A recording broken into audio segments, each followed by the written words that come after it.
Donald Trump announced he'd nominated Fox News host and Army National Guard Major Pete Hegseth as the Secretary of Defense, but the pick was immediately criticized due to his lack of political experience and his controversial views.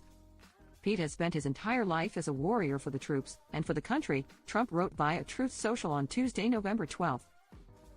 Pete is tough, smart, and a true believer in America first. With Pete at the helm, America's enemies are on notice, our military will be great again, and America will never back down. A staunch conservative and Trump supporter, Hegseth has repeatedly slammed what he's referred to as the warped, woke, and caustic policies of our current military throughout his career. The admiration appeared to go both ways throughout Trump's 2024 election campaign. At a June rally, the 78-year-old suggested his supporters should buy Hegseth's book before promising that if he won his bid for the White House, the woke stuff will be gone within a period of 24 hours.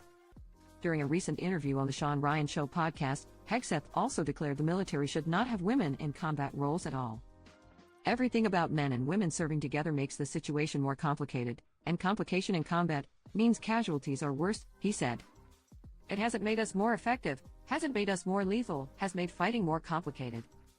In his book, The War on Warriors, Behind the Betrayal of the Men Who Keep Us Free, the major further criticized the Pentagon and Barack Obama for embracing the social justice messages of gender equity, racial diversity, climate stupidity, and the plus alphabet soup in their recruiting pushes.